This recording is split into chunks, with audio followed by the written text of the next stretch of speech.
రాష్ట్రంలో ప్రజలను తీవ్ర వేధిస్తున్న భూ వివాదాల శాశ్వత పరిష్కారంపై ప్రభుత్వం పూర్తి స్థాయిలో దృష్టి సారించింది.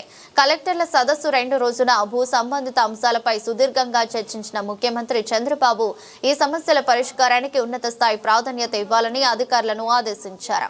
ముఖ్యంగా రాష్ట్ర వ్యాప్తంగా లక్షలాది మందిని ఇబ్బందులకు గురిచేస్తున్న 22 ఏ భూముల వివాదాలను త్వరితగతిన పరిష్కరించాలని వచ్చే కలెక్టర్ల సమావేశంలో ఇదే మొదటి అజెండాగా ఉంటుందని స్పష్టం చేశారు. ఈ సందర్భంగా డిప్యూటీ సీఎం పవన్ కళ్యాణ్ విశాఖపట్నంలోని కొన్ని భూ వివాదాల్లో కొందరు రాజకీయ నాయకుల ప్రమేయం ఉంటుందంటూ తన దృష్టికి వచ్చిన ఫిర్యాదుల గురించి ప్రస్తావించారు. దీనిపై తక్షణమే స్పందించిన ముఖ్యమంత్రి చంద్రబాబు భూ వివాదాల్లో రాజకీయ నాయకుల జోక్యాన్ని ఎట్టి పరిస్థితుల్లోనూ సహించవద్దని జిల్లా కలెక్టర్లు, ఎస్పీలకు గట్టిగా ఆదేశాలు జారీ చేశారు.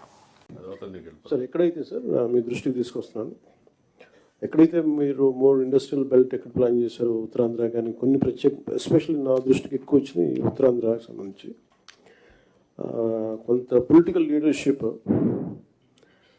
The getting into the unwanted land disputes, land settlements. బాధ ఏమనిపిస్తుందంటే officials are not able to act firmly on that. అదొక ఫర్మ్గా ఎస్పెషల్లీ వైజాగ్, విశాఖపట్నం జోన్లో ఇవి ఎక్కువ జరుగుతూ ఉన్నాయి సార్. మిగతా చోట్ల కానీ ఇది డెవలప్మెంట్ కొంచెం ఒక ఫర్మ్గా మీరు ఒక డైరెక్షన్ ఇవ్వండి సార్, డైరెక్ట్ ఇవ్వాలి మీరు దీనికి సంబంధించి ఇస్తే బాగుంటుంది సార్. ఏదైతే డిప్యూటీ సీఎం గారు చెప్పారో 5-6 జిల్లాలు అనకాపల్లి, విశాఖపట్నం, విజయనగరం, ఈ జిల్లాలో బోత్ పోలీసు ఉన్నారు, కలెక్టర్స్ ఉన్నారు. It is your responsibility. ఎక్కడ ల్యాండ్ గ్రాబింగ్ కానీ, మ్యానిపులేషన్ కానీ, ఇంటర్ఫిరెన్స్ కానీ ఉండడానికి వీల్లేదు. Be firm, be ruthless. ఒకవేళ ఏ కంప్లైంట్ వచ్చినా we're not going to spare it.